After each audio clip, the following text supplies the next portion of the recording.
Well, I am pleased and privileged to have in my company Dr. Norman Habel, a very legendary member of SBL and someone who has made a profound contribution to biblical studies. Norm, thank you for sitting down with me and having this conversation. You're welcome. It's great to be here, even though I'm 92 and a half. 92 and a half. So please, tell me, how long have you been a member of SBL? When was your first Well, meeting? I go back all the way to when I was living in Brooklyn, New York. There was a meeting of the SBL in Manhattan. Mm-hmm. And William Albright was the scholar of importance there. Wow. And that's when I joined. 1958, I joined the SBL. And Albright was very careful. He was saying, make sure you stick to the truth and none of this fooling around with. He was a very, very, very, very strong voice, let me tell you. Wow. Yeah, so it goes all the way back to 258. To 1958, and you get the opportunity to be in the company of William Foxwell Albright. Are there other names that you could remember from that time? Well, later on, I studied with Hans Volter-Wolf Okay. in Germany and a few other names, but I have dementia, so I don't remember all the names of all the people that I met. Yeah. Now, in 1958, the meetings were still largely held in New York. Yes. So this was convenient for you, being in Brooklyn? Yes. Yes. And I was in Brooklyn for 3 years. And in 1960, I then started teaching at Concordia Seminary in St. Louis, Missouri. Yeah. Now, you had this very storied career. Yes. Because your time in St. Louis was exciting, right? Oh, well, when I went there, it was very important. It was very important that you make sure that you stuck to the verbally inspired, inerrant Word of God and don't change a word. Right. Don't modify a word. But then, while I was there, in the very first years I was there, then Satan brought something called historical criticism. Okay, yes. So historical criticism began to explore some of these texts might actually have historical connections, not just from heaven above. Yeah. And so I was involved in exploring the whole question of historical criticism, but then we were supposed to make sure we didn't believe it. Yeah. But then in 1963, for some reason, I was invited to give the major speech, the major talk to a conference of all of the heads of the Lutheran Church districts and all the seminaries. And I had to give the paper on what? You know what text? Genesis 3. Of course, yes. That's a very exciting text to do that. Very exciting text. Yeah. It was very important that I was able to say, they thought I was going to prove that historical criticism was wrong. But the more I studied it, the more I realized that I used the term, I think some of these trees, like the tree of knowledge of good and evil, might be a tree of wisdom. It might not be, it might be a symbol. What? Yeah. As soon as I used the word symbol, one of the people in the audience jumped up and said, symbol is heresy, don't you ever say that word again. So I had to deal with that cold question of how do you interpret Genesis 3 as an ancient piece of legend and myth, not simply pure history, pure Word of God. So the historical critical stuff, you learned this after you got your PhD, and it was not being taught in any of the schools as far as No, it was taught as being wrong. Okay. I was not. It was not something we really explored. Yeah. But then some of us, you said, it's worth looking at anyway. And the more we explore it, the more we realize, some of these volumes, like the story about Abraham, has got historical connections. You know?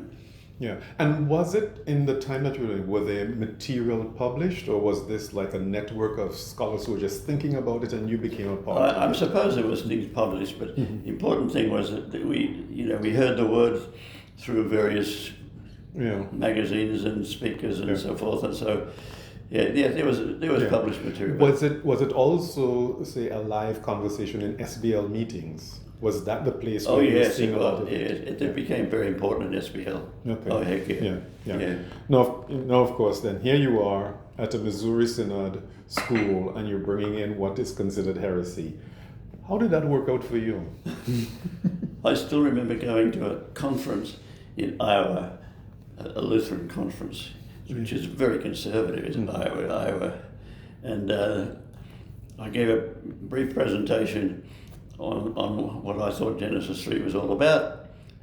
And then the head of the church got up, he says, "All right, we're not going to ask this guy any questions, he's going to have to leave." Oh my goodness. I never even got to have a conversation Yeah. with the pastors of the conference. Yeah. So I was, and then later when I got back to Australia, the Lutheran Church heavy said, "Well, we should have an interview with you and about your heresy." And I said, "Well, this is what's happened, And they said, "Well, if you want to come back to the Lutheran Church in Australia, you have to deny everything you've written, renounce it all, even the children's stories." Yeah.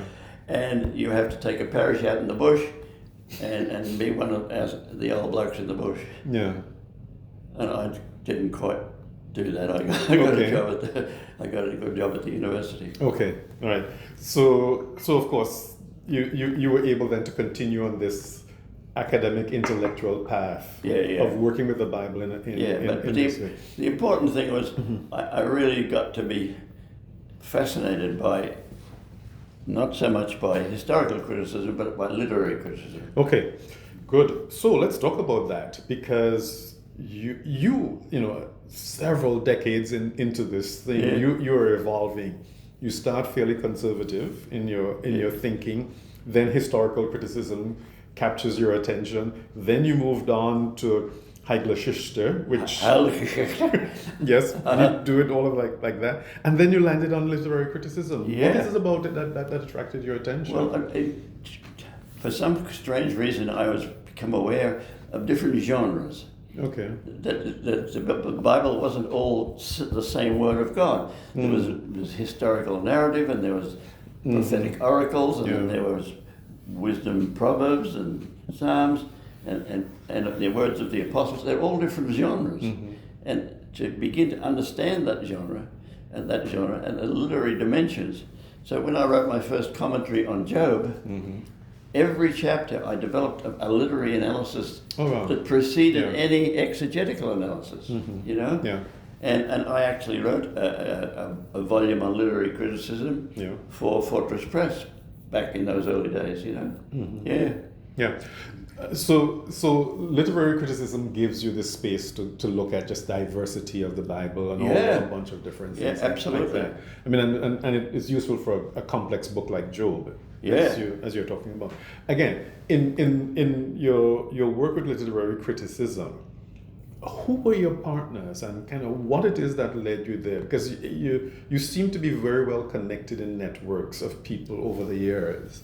Are you a leader or are you following? Well, I was a leader, but there was a group of us there at the seminary in Society of Biblical Literature. We were interested in exploring this. Yes. And part of it was because when I was in Brooklyn earlier, and when I went to this first conference, I was in the workshop there.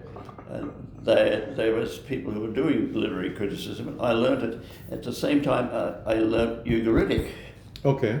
And Ugaritic was part of the literary background, So we began to discover that some of the genres of the Bible were actually preceded by Ugaritic literature. Like Psalm 29 is actually almost the same as it's a hymn to the storm god Baal. And that the versing of that, and also Psalm 104 is actually basically dependent on a piece of literature from Egypt.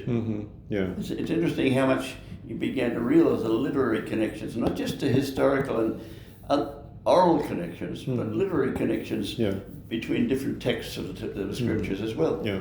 So I am guessing that SBL plays an important role in your intellectual development, and as a space where you could do a lot of exploration. Well, at the conferences, I would test some of these theories, the beliefs and so forth, and for example, if you suddenly realize that the book of Jonah is a satire, and you explore satire with the biblical society, there's a lot of O's and R's and others and saying, yeah. So you leave the US because of certain reasons, and you're back in Australia, and you're working at this university in Australia. In 74, 1974. And all of these years, as you are evolving, SBL becomes a critical space for you. Yeah. So I used to go back to America, though. Every year, or well, I don't know whether it's every year. Okay. But often. Okay. Often. To the annual meetings. To the annual meetings, yes. Would do. And then that was at the point with also later on we began to say, well, let's have an international version as well. Okay. And so that's important why you're here, because we moved beyond saying, well, it's not just America, it's the rest of the world, you know. So were you involved in those conversations to create the international meeting? Well, I remember being involved, but I don't remember that I was I don't remember I was the primary force, but I was involved with the discussion. In those conversations. Yeah. So did you hold any positions in SBL? I don't think I actually. I was heavily involved in organising certain sessions. So the program units. I was with the program unit in ecology and in literature and various so at that level sessions. You're very active. That's right. Okay. So talk to me about your experiences between going to the annual meeting in the US or North America and then the international meeting. Was it the same thing for you, or did you feel different? The international meetings were really an effort to try and connect with what was happening in a given country. Yeah. You know, what were you doing in that country, so that it wasn't just American stuff that got shattered around the world, but we tried to say, well, if you're going to have it in Germany, if you're going to have it in South Africa, I remember how in South Africa it was important to get some of the literary thinking and biblical thinking and hermeneutics that was going on in South Africa. And in India, you know. Yes, we've been trying to do India. It hasn't materialized yet. But. And part of the reason why it's important to have us in Australia now is the material on decolonizing. Those 4 volumes that are over there, you know. You made a shift, as you put it, in your 60s to ecological hermeneutics. What prompted that shift? And your work there is spectacular. I don't quite know, but it all happened in locally, right here in Adelaide. Okay. The society, the Earth Bible series began right here in Adelaide, and this was the first volume. Okay. Readings from the perspective of Earth, and it all grew up because in Adelaide there was an interest in the whole question of ecology and the development and how that was affecting how we treated the land and how we treated the Aboriginal peoples here who were one with the land. You know, they had a spiritual bond with the land, and so it was very important to try and get a collection of young scholars who would put together some idea. And the first set of principles that are in here, you see, are important. The first set of principles. Okay, so for eco-justice, 6 eco-justice principles. All those key principles grew out of our concern for eco-justice and ecology in Australia. And then it spread from Australia to other parts of the world as well. So the Earth Bible series is really quite well known. But it all started right here.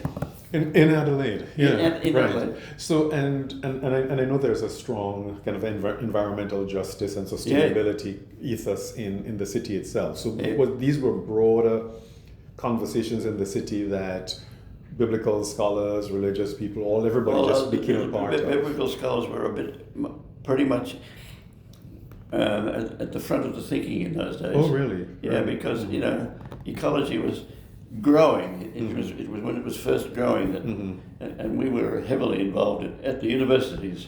In discussions about ecology and what was happening to the climate, etc., etc. Well, we probably may do some research to figure out who was the prime mover of getting ecological hermeneutics within SBL.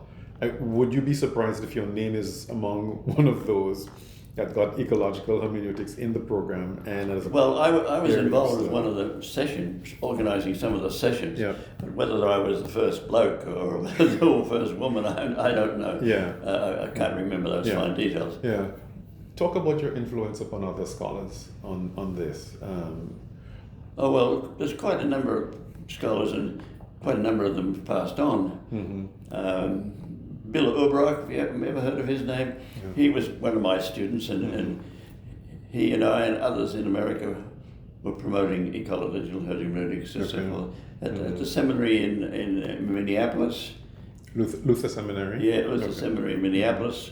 It was with some friends of mine there. We worked together to promote ecological hermeneutics. Okay. Yeah, it was very important. Mm-hmm. Okay, it's quite good. Now, so you raise an interesting connection for some people. It's the concern about the treatment of Aboriginal peoples, who then open up the realization of how people are relating to the earth, because the Aboriginal people... Not to the earth as a planet, to the land. To the land, yeah. It's very important we use the term land. Yeah. Yeah. Right. But then that connection then spills over into this broader conversation about decolonizing work as well. Yeah. Help us understand how you're making those connections and really pushing the scholarship in these new and exciting ways.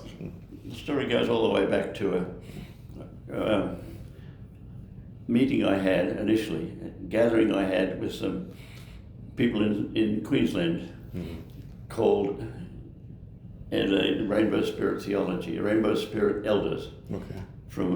And they had all been old elders, but they also became Christian, but they were still very bonded to their tradition. So my interest in the whole field began especially with the Rainbow Spirit Elders. George Rosendale was the hero at that point, and his mother survived when the Queensland police destroyed their village. She was hidden under a lily pad, and he survived. So the whole story almost like a Moses story. Yeah, the whole story of survival of George Rosendale, who then became my first mentor. Oh, He was the first one. He said, that God is part of the land, but we have this God and this God and all of these different names for the God of the land, and you call him God the Father. But it's the same. Yeah. And he was beginning to make me realize, and then we did some real work. And one of the things was to look at the Abraham story and realize that the Abraham story was about the God of the land called El El Shaddai, the God of Canaan. And so that led me to helping them write Rainbow Spirit Theology, and then do a study of how the Abraham story helps me understand and acknowledge the land and the spirituality of the First Nations people, the Aboriginal people of Australia. It's a very important step forward, and that led to the decolonizing series. Right. No, it does seem as if a lot of the evolution of your scholarly work is not in isolation. It's very connected with other people, particularly in Aboriginal and Indigenous peoples. Your stuff in ecology, the decolonizing thing. Talk about, what was it like for you as the scholar to then work alongside of these other scholars whose scholarship wasn't as formalized in the ways in which yours were, but nonetheless very important? Well, it was a real challenge, but it was really well worthwhile because we were able to explore things that we hadn't done before. The last thing that I did, I was heavily involved with some people who were involved with trauma studies and psychological studies, and then you begin to realize that what Job went through was an unbelievable trauma. what I have identified here as God trauma, trauma about God. You know? Right. And so the whole interaction with the scholars in this field, as well as lots of other fields. Sure. And then you did this work on decolonizing the biblical narratives. Can we have those the stuff was volumes over published with other. Oh, don't worry then. With elders, right? The key person is Ann Patel Gray. Okay, Ann Patel Gray is one of the. Could you tell us who she is? Huh? Could you tell us who Ann Patel Gray is? Ann Patel Gray is an Aboriginal leader who is also done a lot of scholarship. Yeah. And she then decided that we should maybe have a workshop and put together how do we handle all of this, biblical stuff. And you know the Hebrew, Habel. So come and help us interpret the Hebrew. And to illustrate the point, if you go back to Genesis 1, how does Genesis 1 begin? In the beginning, or when God began to create, dependent on. Bereshit bara Elohim. Anyway, if you actually look at the Hebrew and you begin to decolonize and you say, what do those words mean? When God began to transform the land and the sky, the land was there. But the land was already there, it wasn't created. That's right, yes. It's not creation out of nothing. Right. It's a story about land, and the whole of Genesis 1, 1 to 25, is about the birth of land. Land, eventually God says, and let the land be born, and it comes out of the water and comes alive. And what does God do? God names it, what? Land. Yeah. And then he said, let the land come alive, and so vegetation comes out of the land. So it's the birth and the arrival of land, and that's totally consistent with the Aboriginal thinking. Yeah, right. And of course, a colonized way of looking at it was that this thing is empty, so it kind of makes justification for taking it. There's a colonial edition added to the text, which says, and then God. The colonial edition is in verses 25, 28, when about the Imago Dei. And God is no longer sitting there in the water of the birth of land, but up in heaven with the celestial beings. And he says, let us make human beings, what for? To dominate the land. Or to dominate the land and to rule for us. So that's the colonization of the land starts to happen. So you've got a colonial perspective, and that colonial perspective occurs especially. Right. So we have this then on Genesis 1 to 11, right? First Nations decolonizing, and then you go on to do another section of Genesis in another book. But especially important is to realize that when you get to Exodus, and God is revealed as not the God of Abraham, El Shaddai, Elohim, but what? Yahweh.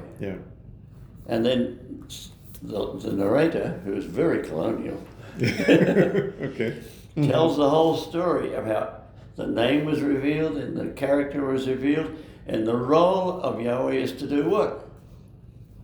To rescue the Israelites, but then to blot out, destroy and colonize the land.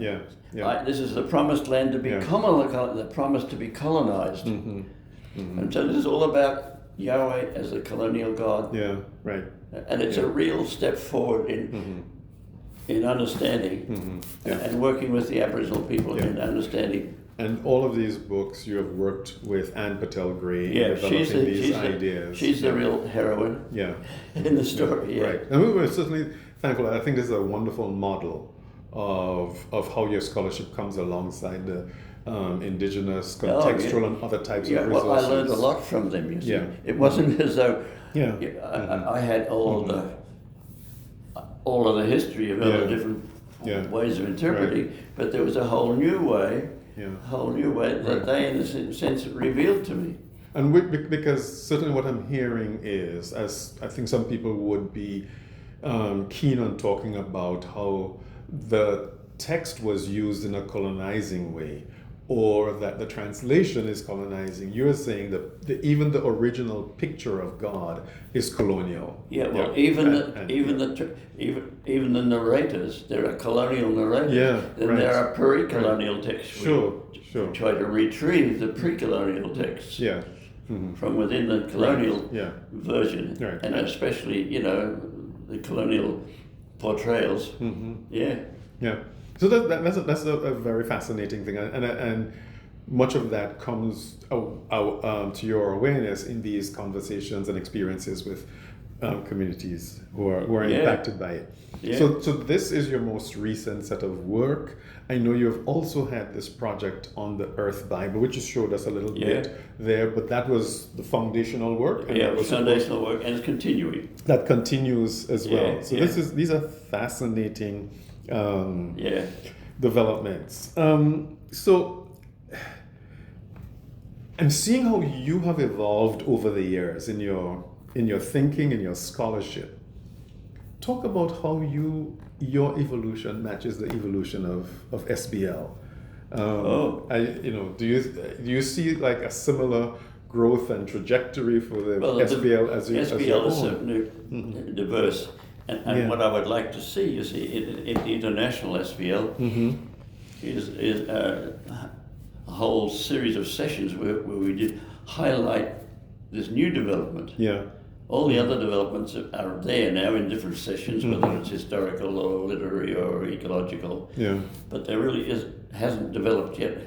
Right. A whole history of decolonizing. Sometimes you hear people talk about post-colonial, but we're focusing on pre-colonial, decolonizing the text and the traditions that are there and how we've been. And when the missionaries all came to Australia, you see, they were all convinced that they had the divine truth, and the Aborigines were all pagan bastards. You see? And we had to find a way to, and they had no readiness to listen to what they knew and what they believed. And they were thousands of years before Moses. And they had, whole spirituality dimensions, and they were able to read the landscape as if they were reading the Bible. Their Bible was the landscape.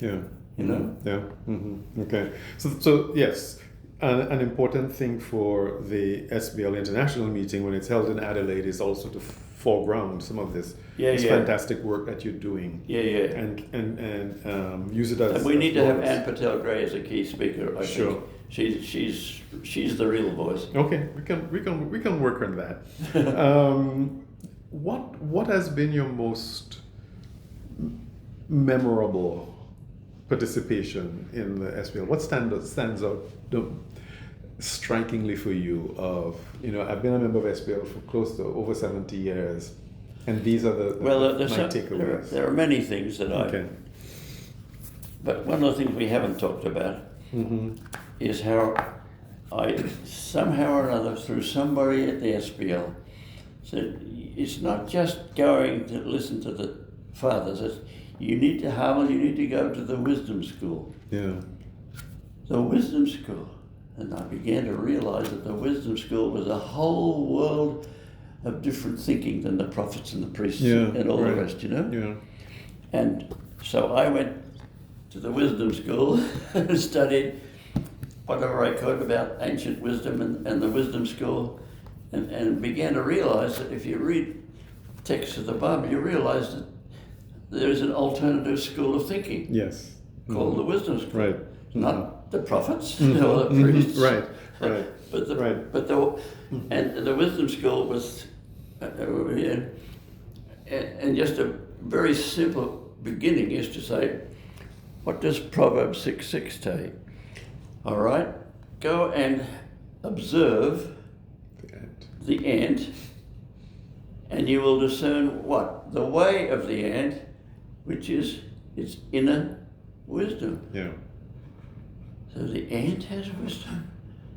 And then you began to realize how many places in the Bible there was a whole tradition about this innate, inherent, and then you realize there's also cosmic wisdom. Yeah. So The wisdom trinity is cosmic wisdom, nature wisdom, and inherent. Yeah, but it's such a small segment of the Hebrew Bible. When I say that, the sort of classic it's not as books, big as the prophets. it's not as big, and our inclination is to think progressive thought is in the prophets. Yeah. And you're saying no, anything that's really worth paying attention to, in terms of kind of moving people in new and exciting directions, is in the wisdom. Yes. In the wisdom school. And, Yes. and you discovered this at what point in your career? Was it? I know I have here this your chart. I think you have wisdom school of hermeneutics in your 70s, or was it before? No, well, I written Your Job whole lot on the commentary book of comes Job, up and I earlier. thought, Yes. I should have recognized it in Job the way I did when I got to my 70s. Okay. You Right. see, and then I began to realize that the book of Job was not written by Job, but by some narrator. And I just asked the question, if that person was a wisdom narrator, and then you go to Job 28, Yeah. and the question is asked, where can wisdom be found? See, you can find gold and silver in the rocks. Everything has its makom, its technical place. And the way of everything was its inner wisdom. So where can wisdom be found? And who looks for it? Even God. God. So you have a whole sense that wisdom precedes God. Yeah. Is primordial. Is and so God looks, and where the blazes does God find it? Huh? Not in his head, not in his memory, in the land, in the waters, in the storm, in the clouds. It's absolutely amazing. You realize that there's a wisdom tradition about wisdom as a cosmic dimension, a reality, reality, and that's what happens when Job then gets interviewed by the voice from the whirlwind. Voice from the whirlwind. He gets interviewed about the wisdom, the cosmic wisdom. And the question is put to him, who put wisdom in the clouds? Well, not God. It was there. It was there from the beginning. So for Job to discover the wisdom dimension that is present, as a spiritual, ancient presence precedes God. And then you go back to Job 8 and you say, well, when God starts to do all the creating there, what does he need first? He needs to acquire wisdom. So wisdom is precedes God. It's the primordial, ancient, spiritual dimension of the universe. It's fascinating. So it does seem to me that all of your evolution and growth tied together, because what you're just describing there is how wisdom gets you back to the land, gets you back to Aboriginal thinking, gets you back to decolonizing. So all of those different things kind of hang together. No, I guess you're right. they're well connected. Certainly, I'm hearing that coherence. And I'm amazed by that very land-focused, centered thing. Is that for you like one of the gifts of being an Australian that has helped you to think through that, and that you share with the rest of the field? Well, I recognize it. Every time I discover the word Earth, we tend to think of planet Earth. But in the Bible, it's not Earth. It's land. It's the domain of.